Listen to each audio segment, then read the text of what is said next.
episode of the Dialectic Space podcast. It's with me, Ibrahim Osonko.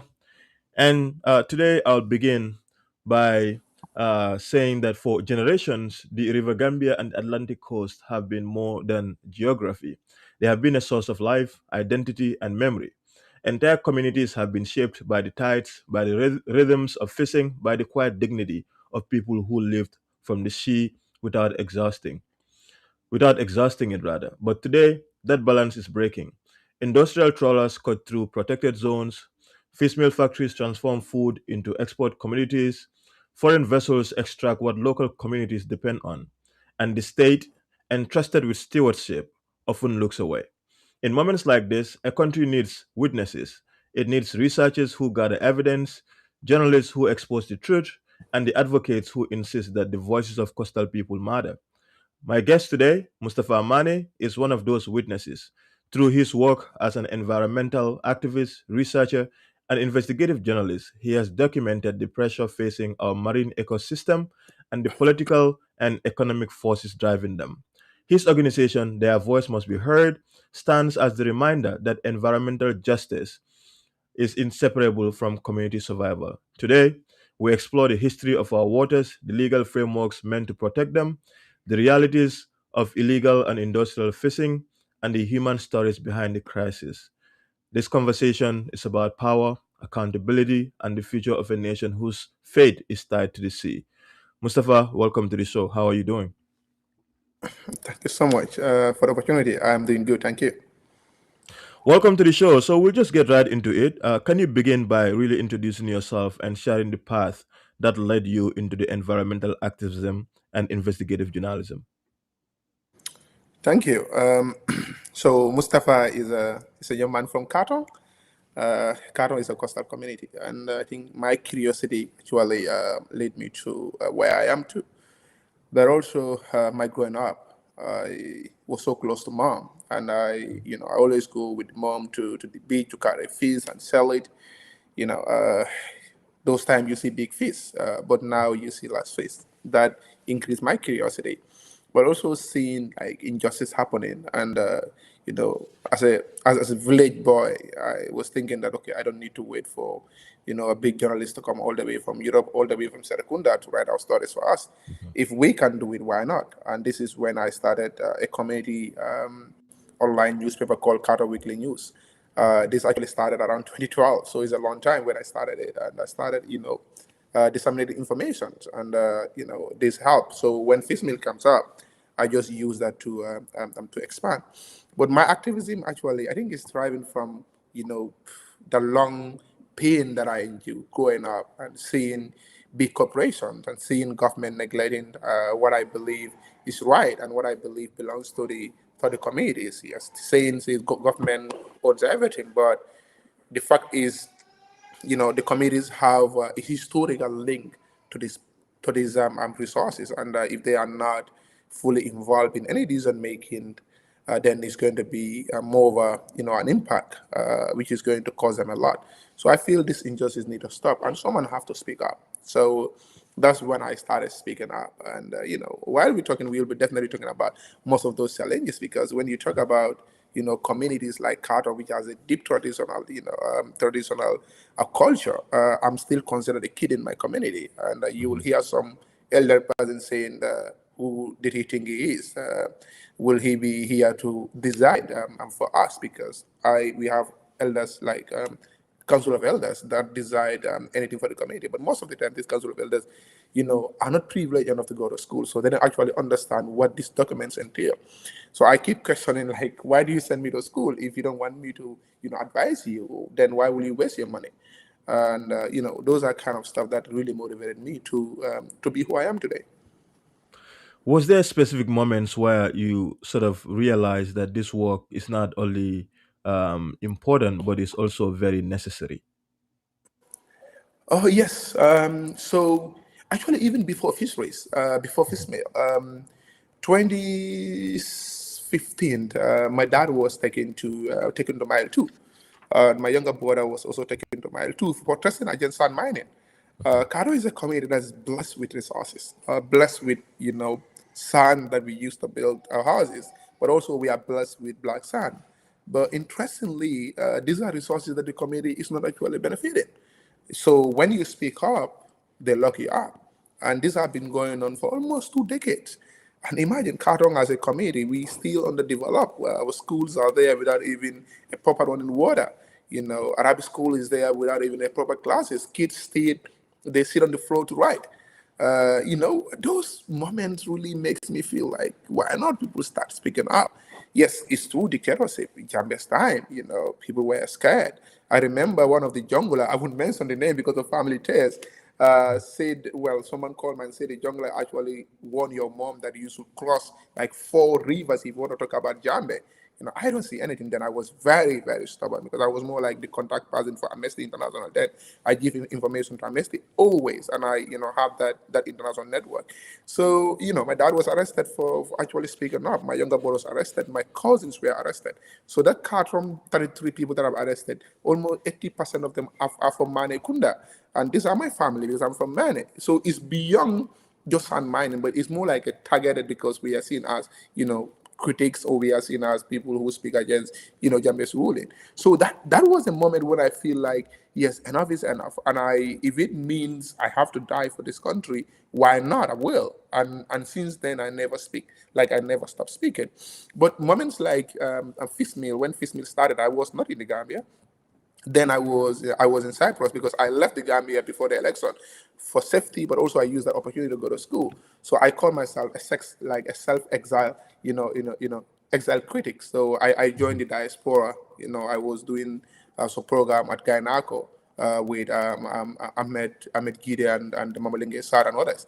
So when Fishmeal started, I decided to pack my bags and return home. Yeah, even though I could not pay my school fee, but I could have also stayed because so many of my colleagues decided to stay. But I said I have to go back home because there is an unfinished fight that I started. I have to speak for my people. I have that opportunity. I have that exposure. Why not? And I pack my bags and leave. And this were also a moment when people see you as a deportee, even when you are not. People see you as you are mad because how can you go to Europe and come back? Those mentalities.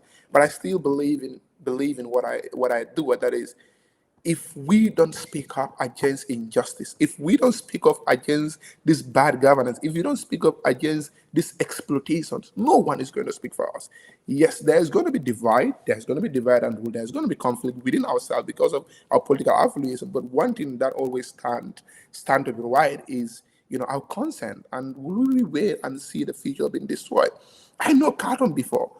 We are proud to say, Kombotura, you have this big, Yeah. Chalo, Kobo, but now you don't have that. The fish are just juvenile fish is what we eating every day.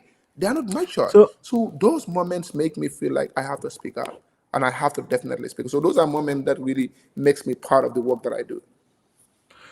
Mustafa, before we talk about the present crisis, let's dive a little bit. And you talked very briefly about this too, sort of, in a way, the historical role that River Gambia has always played for the Gambia, not only for the vicinity of Katong area, but really the Atlantic Ocean in the Gambian life. How significant has it been for us historically? So historically, it's great. I wouldn't talk about the slave trade. We all know how important it is during the slave trade, but I will be more focusing on the food and also the identity. Um, Gambia is a country that is blessed with at least water. We have 80-kilometer coastline, which is great. If you look at the Gambian community, like if you look at the Gambia as a country with just 2 million people, 80-kilometer coastline is great. Interestingly, it's not only giving us food or employment, but this is linked to identity. Growing up in Katong, I live with Sereres. These Sereres, they don't send their kids to school. All what they know is fishing. But now, you go to those Sereres, their grandchildren did not even know how to fish because their livelihood have been taken away from them. So it affects them. So, like, our identity is seriously during Commonwealth. You see these people coming up with like fresh fish and they are fishing nets, trying to show their culture. But that is not happening now. They have lost their identity. They have lost their job. They have lost their income. So fishing and like River Gambia have been and Atlantic Ocean have been this source of great thing for the Gambia. But not only that, let's talk about tourism too. Because if you go to Kartong, Gunjur, and in these areas, we have what we call ecotourism. And this ecotourism is not possible without this River Gambia or without this Atlantic Ocean. But today, all those sectors have been completely affected seriously, and most of them are already, like out of business. If you know Kato, you know Sandele Eco. Sandele Eco is already out of business. If you go to Sanyang, you see, Rainbow and the others, they are struggling. It's not because they don't have the capacity, or it's not because they don't have people, but it's because how close they are when it comes to the fishmeal factories, how close they are when it comes to this fishing destruction. But also look at the migration. Because like most of the vessels that are used, if you look at all those common migration departure point before Ginag, Akaton, Gunjur, Sanyang, Tanje, and the Brufut. But look at these places. These are also places that are known for creating jobs for the people. But if they lose their job, all what comes to their mind is how best can we use these vessels to generate money. During one of my research, I spoke with one of the human smuggler. He told me, you know what, Mustapha, one trip that I make is far more than the money that I make in my entire life of fishing. It was a disaster because they don't have to go to fish, to go for fishing, but it's also an opportunity for them to use their boats to make, as a human smuggling birds. Yeah. So River Gambia and Atlantic Ocean have a great impact on our people when it was really, really River Gambia and Atlantic Ocean. But now it's been completely almost destroyed. So, wherever there's a problem, usually societies are created with a certain set of frameworks to guide how we operate, such that human beings among ourselves were able to respect and live peacefully, and we are able to coexist among ourselves. And so, as a way of accomplishing that, we have set of frameworks such as rules and regulations, right, that delineate how we're supposed to live, what is legal and what is illegal. And so our waters is no exception at all. And some of those frameworks that guide, sort of regulates Gambian waters includes the exclusive economic zone, and the nine nautical mile artisan zone are all frameworks that we have, not only for Gambia but also internationally as well. So walk us through the basic legal framework governing Gambian waters and who is responsible for enforcement. Yeah, Ibrahim, this is a very interesting question. Yes, we have 9 nautical miles, we have 12 nautical miles. We have a great Fisheries Act, amazing one when it comes to policies. But this is not only about Fisheries Gambia. When it comes to policies, we have experts who can draft amazing policies. But when it comes to implementation, it becomes a problem. So when it comes to 9 nautical miles actually is protected for the artisanal vessels. So meaning between the 9 nautical miles, they don't want to see indoor trawlers fishing there, because they want to make sure the people that are feeding Gambians, that are feeding us, fish within this area. And that's why they say it should be protected. So it's protected. Even though the artisanal fishing vessels can go even beyond 9 nautical miles and fish, as long as they have the capacity to do. But the other thing is, the industrial trawlers are allowed to fish above 9 nautical miles. So meaning they are not allowed to fish beyond 9 nautical miles.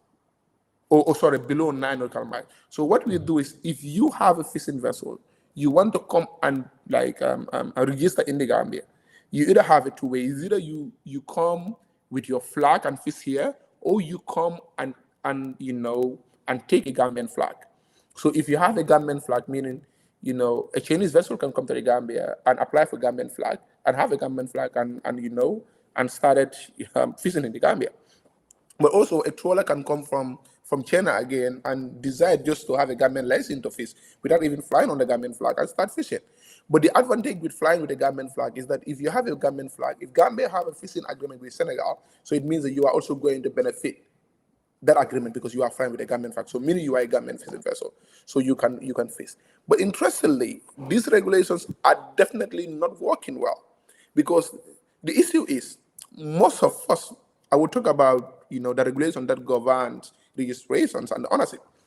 Gambia as a country have a very interesting regulations, but these people capitalize on some of these loopholes to make sure the Chinese vessel, you will see Mustapha Manneh registered as a owner of the Chinese vessel, and you see the name is actually not a Gambian name. This is a Chinese vessel. The staffs are Chinese. But what we do is we have middlemen that will register these vessels on their name at the Gambian registrar. And the Gambian registrar knows very well that this man is not the owner of this vessel because they are agents. So that's why recently, at some point, you see a lot of stuffs online, especially was on Gambia and others, started to talk about this middlemen, these agents. They are getting a lot of money because they register these vessels for them. That is what we are having, a big issue. So the other issue is about how these vessels Mustafa, are assessed, this is an because the important point.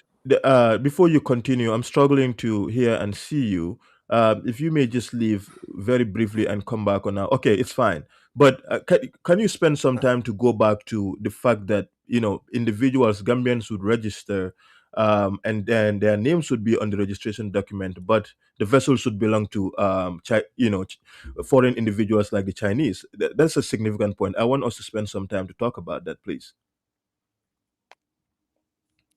so what I mean is that if you go, because at some point, because I do a lot of investigations, and I do a lot of investigations for like big, like Greenpeace, at some point Amnesty International, Environmental Justice Foundation, EJF. I do investigations for them.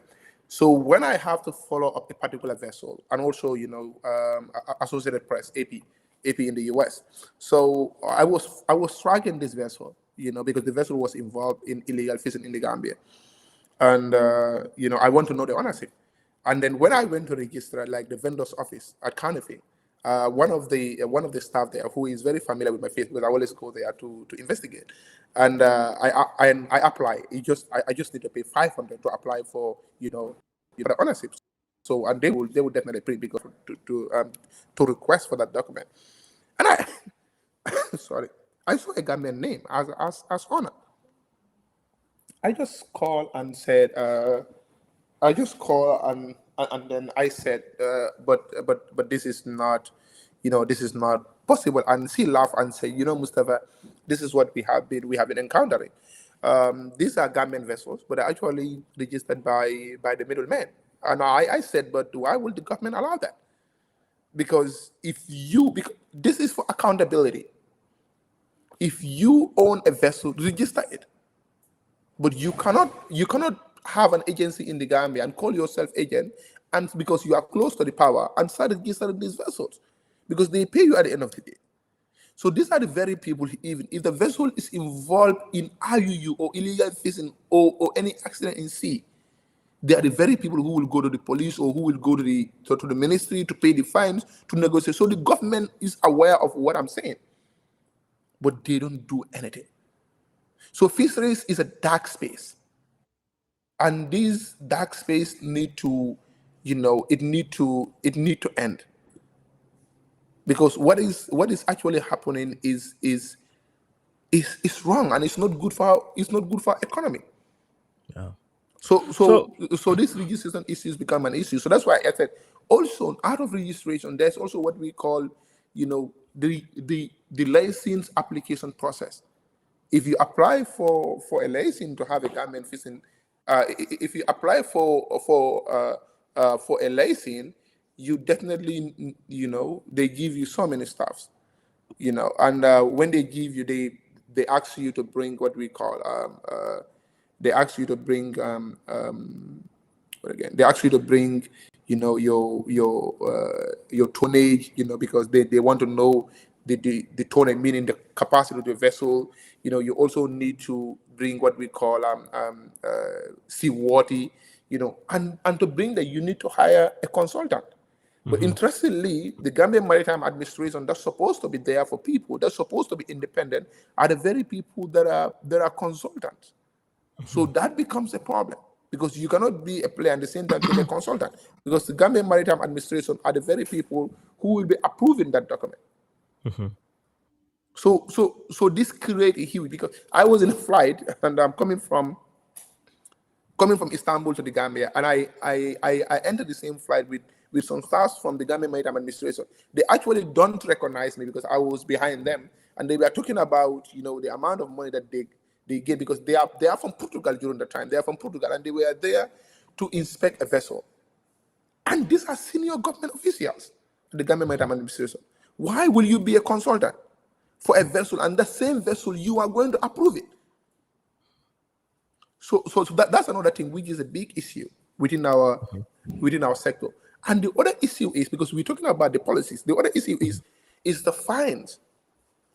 We are all aware of what happened to Dr. Bamba Banja when he was recorded on, like, when the Corruption. Chinese guy Robin recorded him. Robin insulted me badly, and this is when he was actually very close to the fishmeal factory.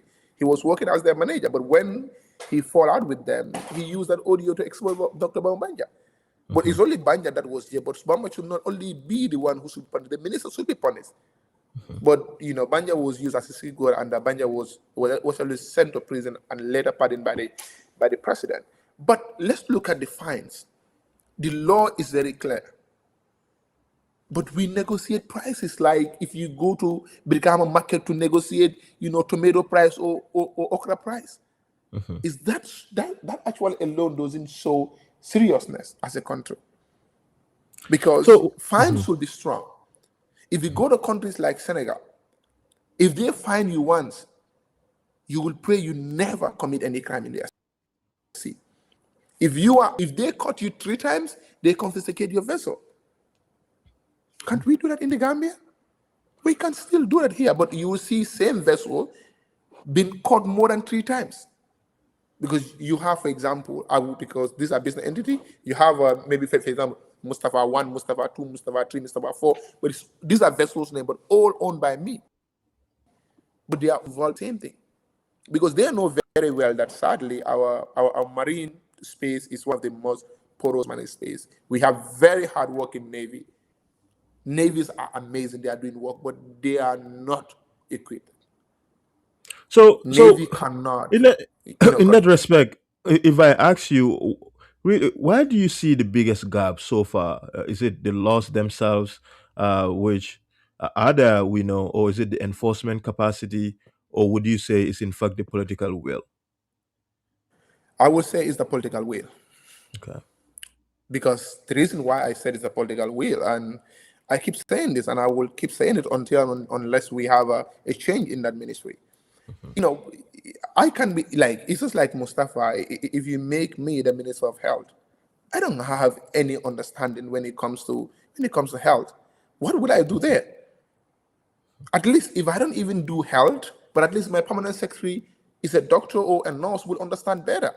But if my permanent secretary is also a farmer, that ministry will be just like a stone throw. So what happened in the Gambian ministry is that the government knows very well, they know very well the amount of money that we are having from there. So they have to pick anyone that is going to be good for their party to be there. Because that's how I see it. You wouldn't believe it. There are so many NGOs that really wanted to come and support Gambia for transparency purpose, but their letters are not even replied. Wow. So many NGOs have emailed me because they emailed the ministry, the permanent secretary, for days, for months. He refused to reply their emails. These are people that are working in Senegal, working in other African countries, supporting them, building their capacity. Because they don't want that in Gambia. Because if that is in the Gambia, it's not going to be good for them. Because transparency will be in the Gambia, and if transparency is here, the benefit that they are getting will not be there for them. I will start it. The minister has nothing, has zero experience when it comes to fisheries. The permanent secretary has no knowledge when it comes to fisheries. He understands lands, not fisheries. The deputy permanent secretary, both of them, technical and admins, are all zero when it comes to fisheries. Do you think that ministry will work? And these are the I mean, people that represent yeah. Gambia.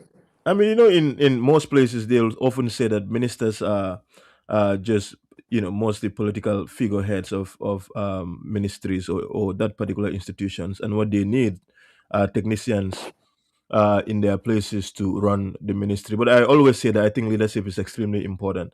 And so, if you have the right leader who, even though may not be a subject matter expert in those particular subjects, but they have the wherewithal and the leadership acumen to direct people at the right place. It's almost same argument I always make for the president of the country, President Barrow, that he may not have been our ideal president, but you'd perhaps expect that after nearly 10 years in office, he would have a very good understanding of how, a country like Gambia should be run, or how an institution should be run. And then you get the right people. You surround yourself with the right, competent, skilled, and technical people to run. You just don't put square pegs in round hole. I don't think that works anywhere. But Mustafa, you do a lot of work in this respect. In fact, I think you are one of the authoritative figures in the country when it comes to understanding our maritime system, or our waters, so to speak. But talk to us about, based on your findings, what is the current state of our fish stock in Gambian waters? Not just Katong, but generally around the country. What is happening? What are you finding?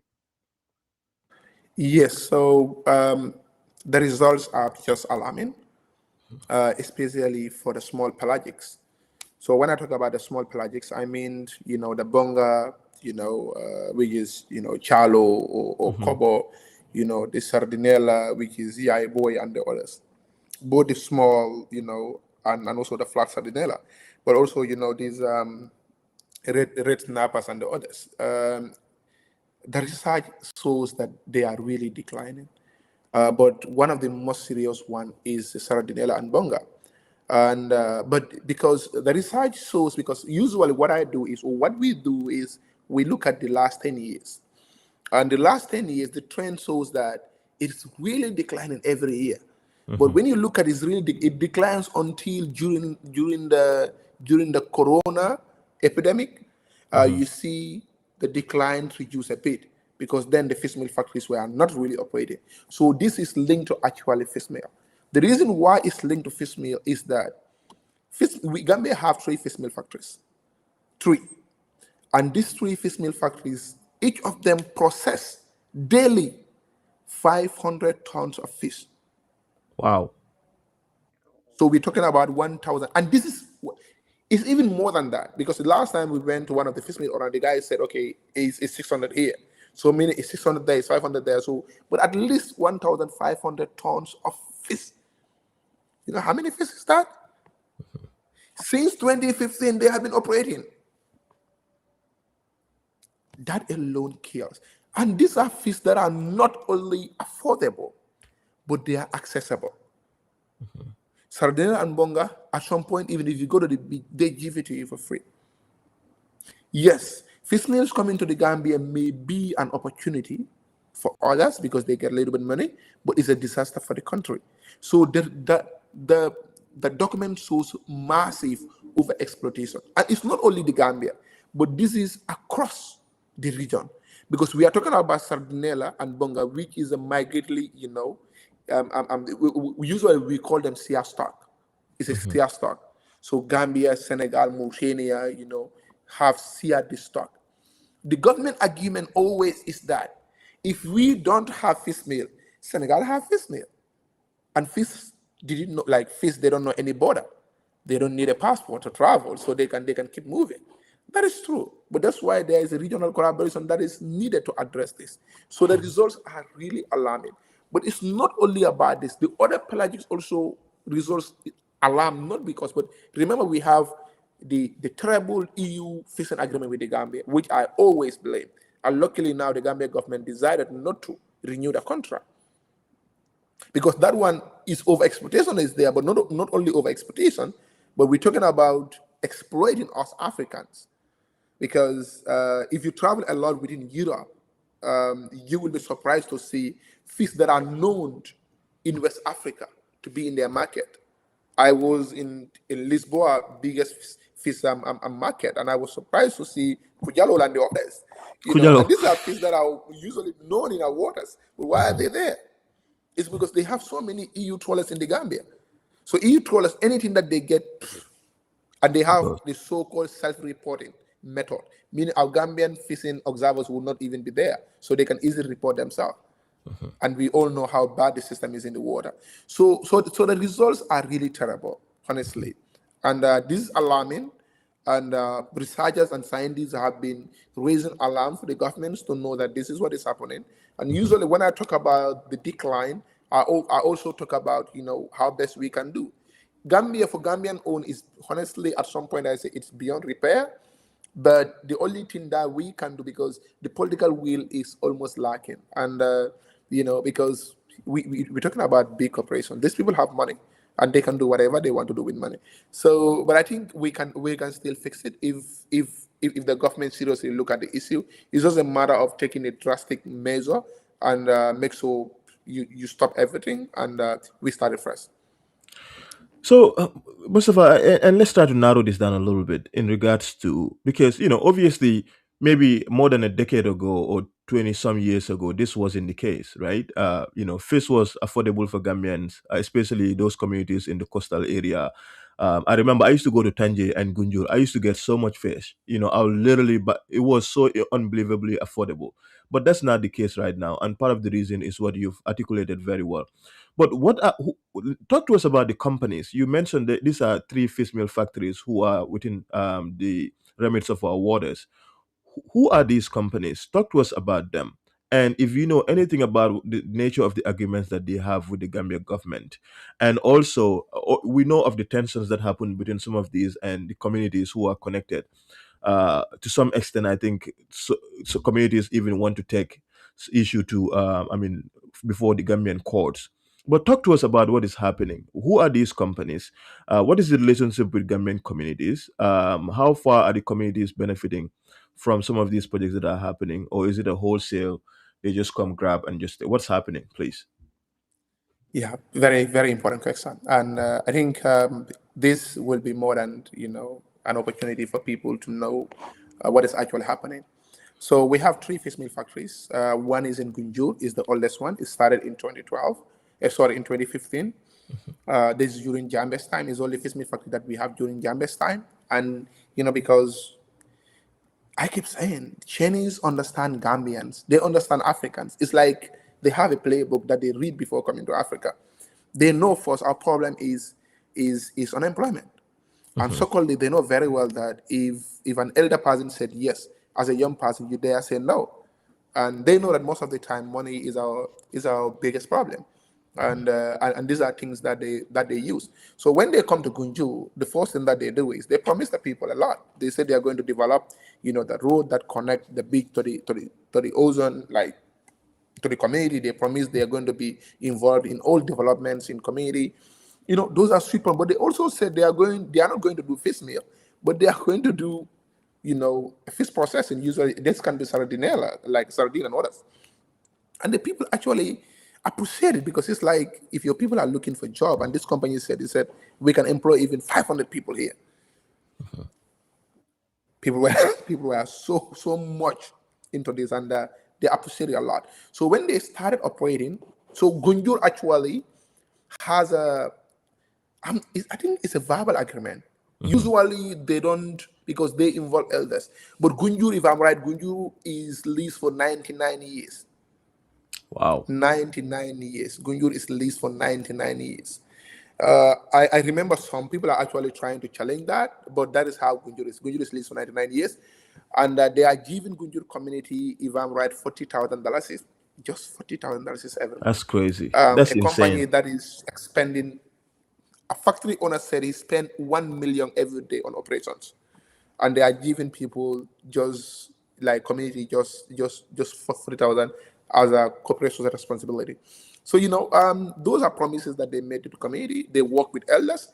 So when they work with elders, the young people has no say, and that's why it's hard to mention here that I was with BBC journalists, and we went to interview an elderly man. He sent me out of his house, and he said, "Get out, man. We are from Mandinka community. We are from typical Mandinka community. Imagine sending someone out. That says a lot.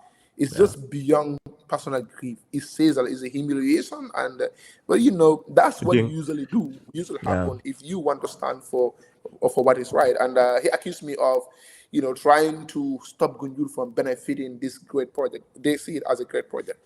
So yeah, so that is for Gunjur. Then you have Katong. Katong actually started when our very own, like my grandma, Dr. Essa Ture, was the trade minister. I think that is when my personal issue started with doctor, because I made it very clear that fish meal is terrible, and we're not going to have it in Kartong because it's really terrible. And this when I organized that protest in Kartong, probably the first protest in Barrow's government, and it's well, they don't listen to people, and they went and started. So Kartong also, because it's a traditional community, and when because I was in Cyprus. I returned home and I asked the elders. So they said, "Oh, Mustafa, we don't know who give this place to these people." But I know very well that it's not possible. These people are not from Khartoum, so how can they come and start putting their pegs here? So, well, the government said they send them to the community to make sure the community give them a place, because they want the community to give them approval. So Khartoum also, that's how we started. They have the 100% support of the elders. There was an MOU between them and the community. I have not seen the MOU, but there's an MOU, and also they give Khartoum 350,000 every 3 months. That's what they are giving Khartoum. But again, the destruction is massive, and the pollution is just terrible. You have same thing in Gunjur. Sorry, in Sanya. Sanya is the last. So when they come to Sanya, the same trend, like I said.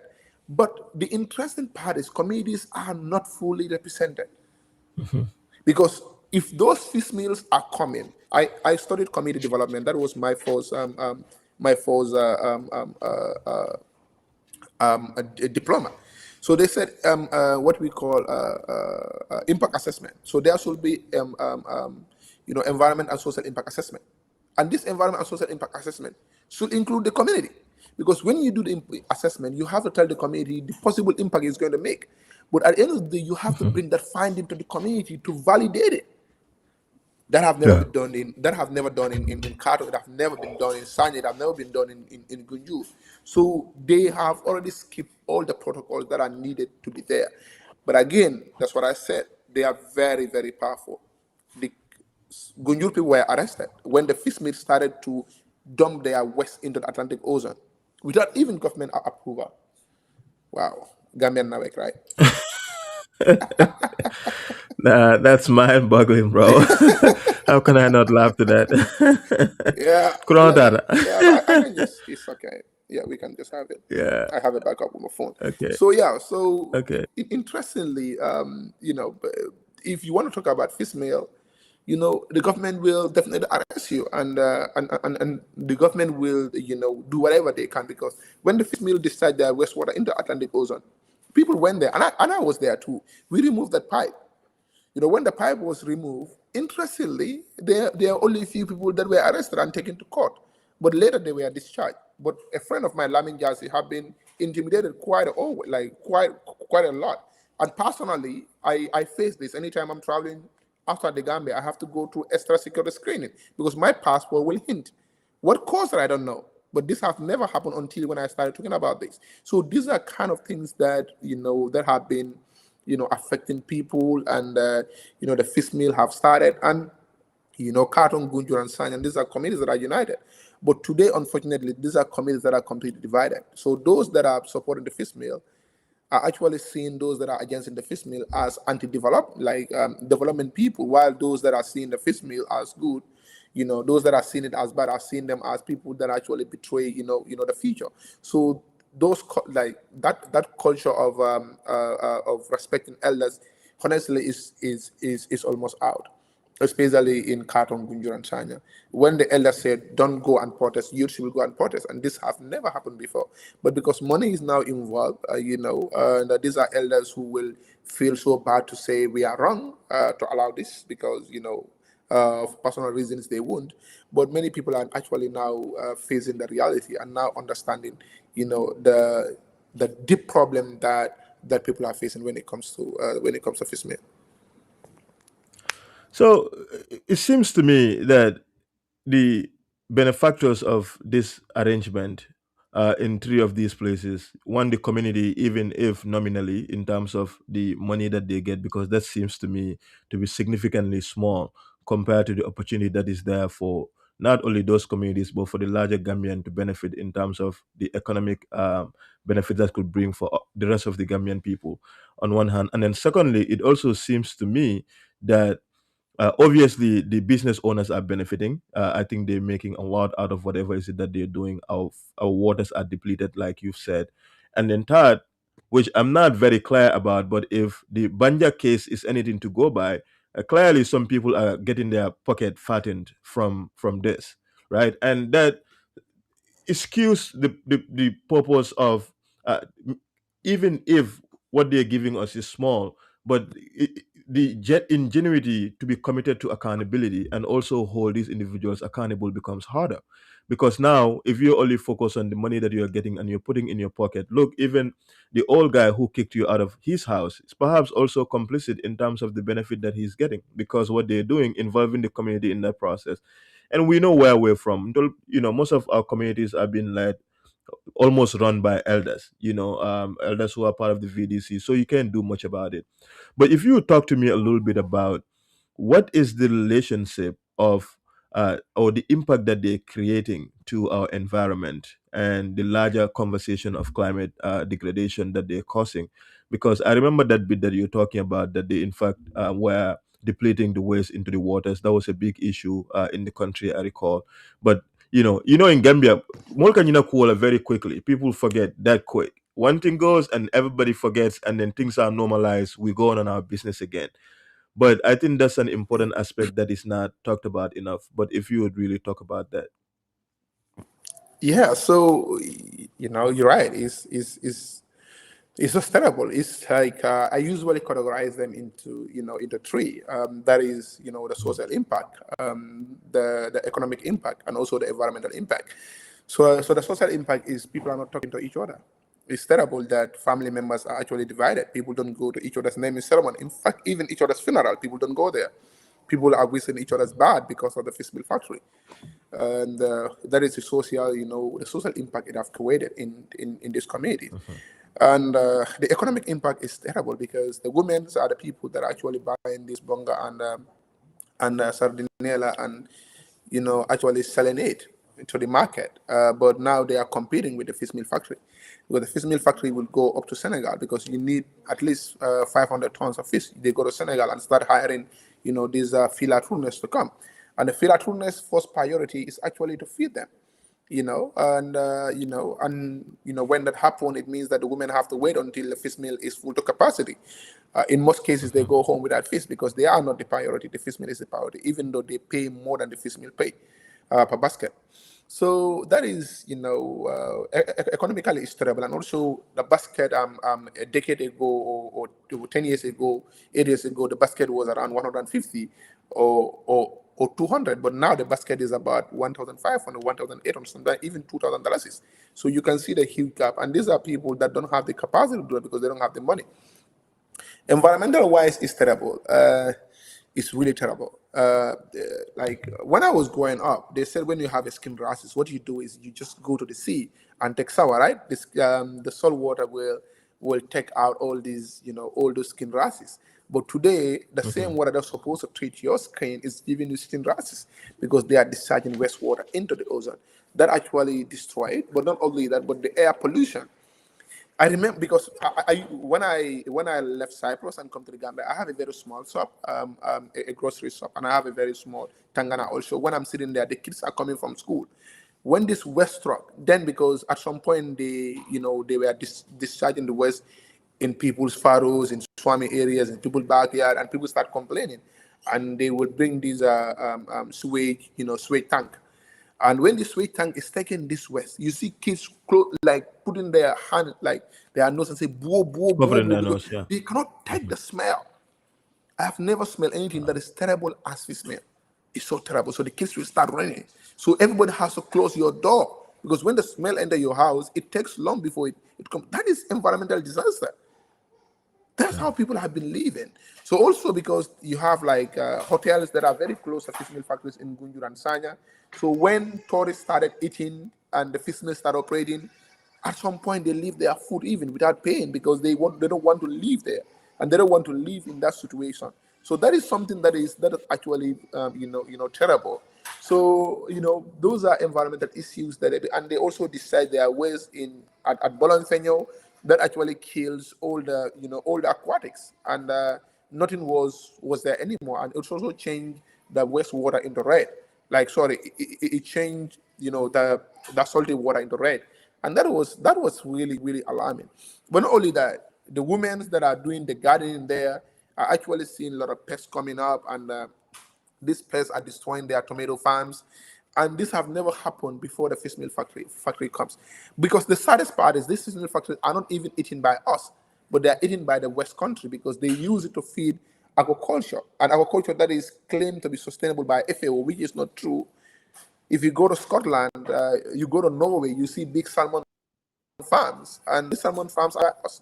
But how can you eat, like, kill fish to feed another fish?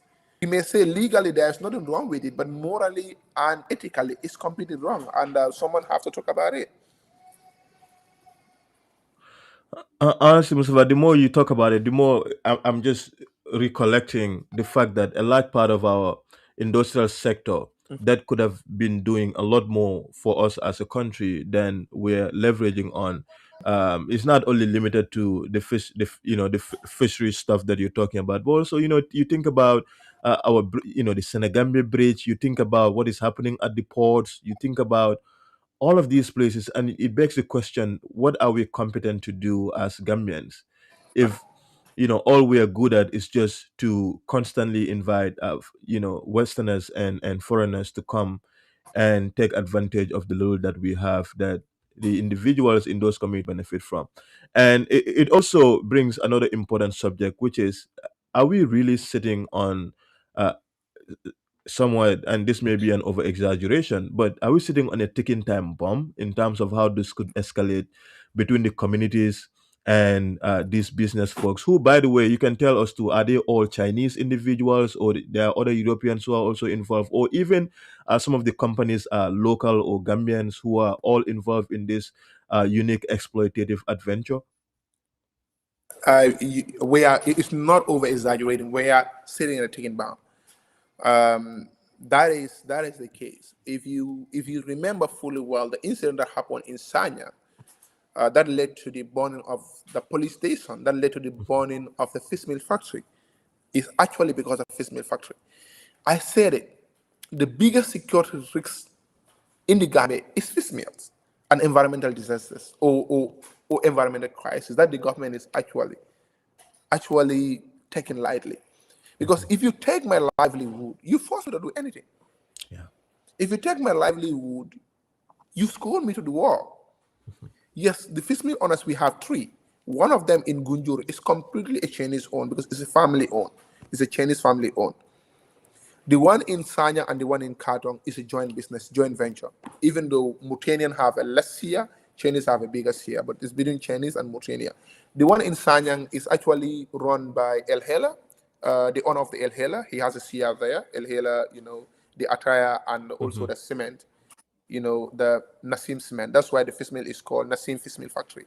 But most of the workers are, like, the technical workers are from Mauritania, because some time ago Mauritania have about 40 fish meal factories, even though now they have about 10, if I'm right, because the government is trying to crack them down a lot. So yeah, but you know, the the reality is, food insecurity is terrible. Like, I always compare Gambia or West African stuff to Somalia. If you look at those Somali pirates, they don't start it overnight. Their livelihoods have been affected, and this have been affected for a long time. Hmm. If you look at what is happening in Nigeria, the Niger, if you look at the Niger Delta stuff, it's all environment. Hmm. The pirates, they don't start it overnight. Their livelihood have been taken away, and we are seeing the same trend happening in the Gambia. But People protest. Go ahead. Sorry. if you would also address the issue of mining ne- within those waters too, I'm sure that's another area that you do a lot of advocacy on, and some prominent Gambian names have emerged to be associated with it. I don't want to name names, but I think that's also an area that is constantly being exploited in the Gambia. Now Gambians are involved, seems to be involved in that as well. But yes, please. Ibrahim, anything that is coming from the sea is exploitation. That is the reality. Yeah. They usually compare Gambia to Florida, Gambia to some states in the US. It is not the same. You are taking sand from from the sea. You see region, you can call it anyhow, but it's wrong, it's harmful. You are destroying the seabed. You are destroying the ecosystem. It's just like if you are mining onshore. Offshore and onshore mining is almost all the same, all destruction. The only thing is we are seeing what is happening because we can see it is within us, but that is in the water we cannot see, but it's still destructive. So I think Gambia government failed to understand one thing. Yes, we need sand to build our houses, and we cannot get sand from lands because almost everywhere is exploited. From Badokunku to Katong, we don't have any land now that we can use for mining. In fact, government is the only one that are using those small dunes that are left to do government projects. But is that even sustainable? Why not we start thinking about modern and sustainable way of construction?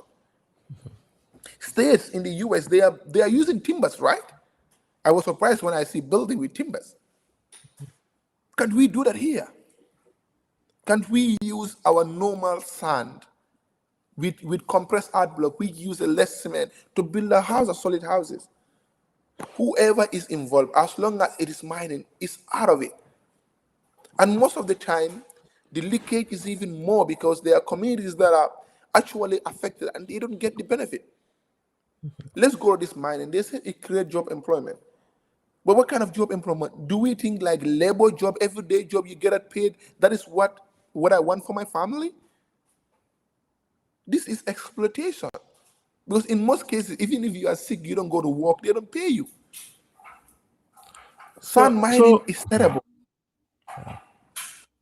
so It has affected. yeah.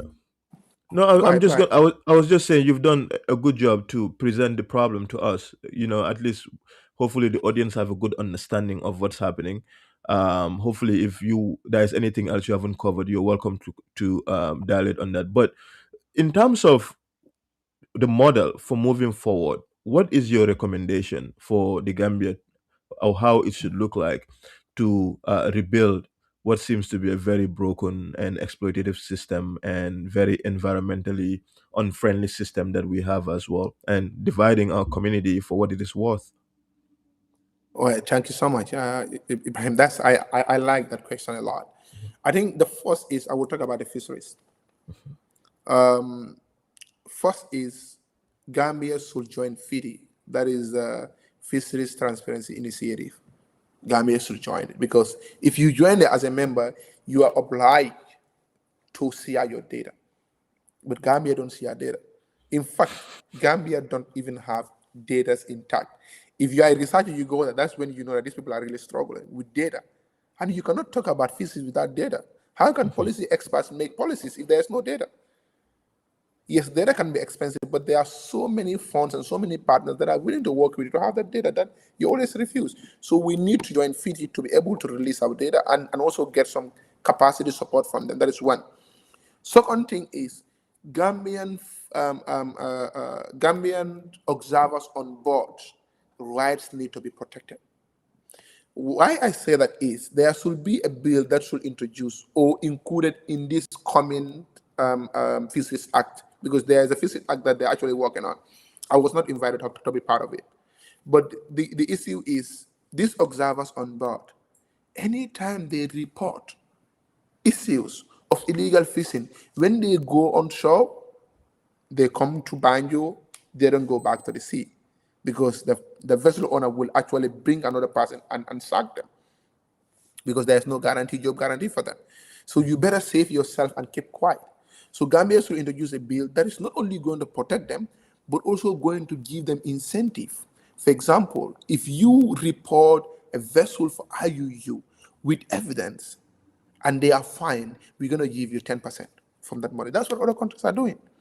You don't only improve efficiency, but you also give them a motivation to do their job better.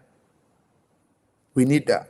And the second thing is Gambian need to bring a law that is going to at least make sure any vessel that is caught on IUU, there's a sorry, there's a specific fine for you, nothing less than $3 million for IUU. This is going to stop vessels from doing it.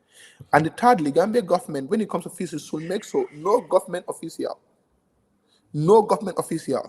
will do consultancy anywhere near his job.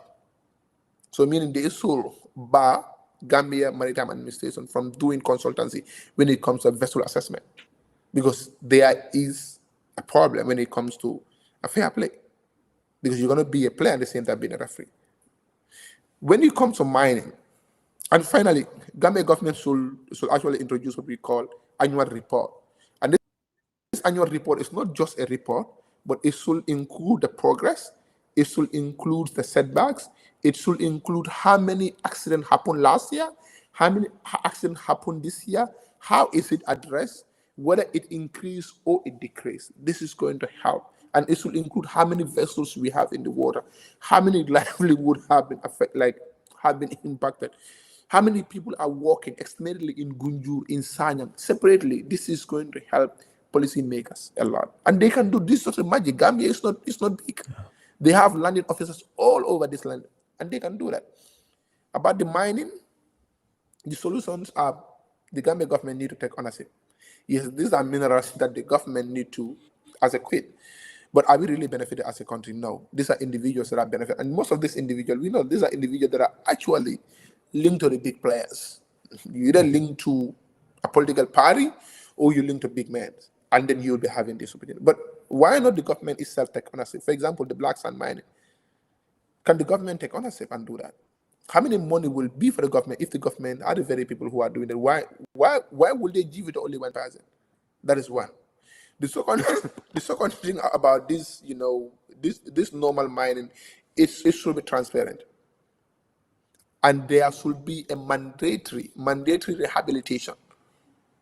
If you mine Carton Garden, make sure you rehabilitate it. It should be a mandate, and there should be a money that they should pay every month. That should be there, kept there, in case if they fail to do their responsibility, you use that money to rehabilitate it. That should be part of the agreement, because most of the time when they mine a lesson experts, they don't even rehabilitate, they just leave. So those are things that I want to add. So finally, Mustafa, what should be the role of citizens in the Gambia and civil society organizations, and also communities in ensuring that this is a collective and it's not a siloed or individual responsibility, such that individuals like yourself, you are within the company of a larger group of people who are also interested to see a much more equitable and a much more fairer system that everybody gets to benefit and not just selected few. I think this is it's a collective responsibility, and it doesn't matter where you live. We are all affected. Everybody it fish here, and like the air you breathe. So if we don't talk about it today, we won't talk about it. And it's our responsibility to make sure we hold government accountable, and we demand answers, because the fish price is just increasing every day, and the root cause is because the government have not been prioritizing fisheries in the Gambia, and there are foreign players that are actually involved in this, because the factors are actually seen. How can we make the government responsible and to make sure this issue ends? And for the civil society, at some point, I feel like we are not doing well, or we are not doing enough, because we should start suing government to court. That is the only way that they will definitely listen. Yes, there is what we call access to information bill in the Gambia, but the access information bill, some ministers will say access to information bill is limited, especially when it has to do with so-called classified documents. Which document is classified? If you want the fisheries data, they will say it's classified. So this is why they say, we don't want Senegal to know our level of stock in our water. Come on, Senegal already knows our stock level, because they have experts who can actually assess. So, everybody need to involve. And at some point, I feel like if we don't start litigations, most of these issues won't be solved, because there are people that are actually will do whatever that they want to do just to make so nothing change and things remain like this, because that is where they get their livelihood. But the general Gambia as a whole, because the important thing is, Ibrahim, it's not only about affordability, but it's about the omega-3. People are now buying omega-3s. If you go to supermarkets now, you see a lot of bottles, omega-3 bottles. You can easily get this omega-3 from Sardinella and Bong. Especially Sardinella, it has a huge percent of omega-3. But because they cannot access Sardinella anymore, so they have to get that, especially pregnant women. But is that Right. what we want? So we need to start talking, and we need to start demanding answers from the government. Well, Mustafa, it's been an absolute honor having you here. Let me just quickly also add that, Mustafa, when he was deliberating, he talked that he was in Cyprus and then, when he self exiled, but he also used the opportunity to study and then eventually came back home to Gambia to continue this work that he is very passionate about. But I can also tell all of you that Mustafa was here in Seattle, Washington State. And then I remember vividly when me and Mustafa and I had this conversation about how much passionate we both are about this country, the Gambia, that has given us so much. And I was slightly blown away when he said to me, Ibrahim, I'm going back. I think there's so much for me to do in the Gambia than to stay in the United States. To do anything in the United States, there is so much stuff and ideas that I have that I want to continue to accomplish. I mean, to pursue in Gambia in hope to accomplish. And so to see you do what you do, to see you being so deeply committed to this line of work that you're doing, I just want to tell you how proud I am of you.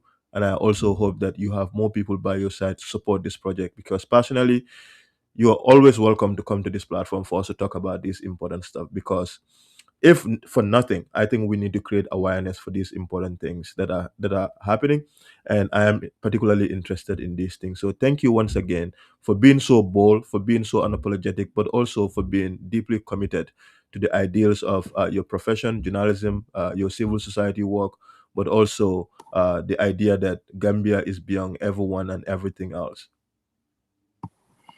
Thank you so much, Ibrahim. It's a pleasure. Together we can Thank you. make Gambia a better place. Thank you, brother. Nice having you.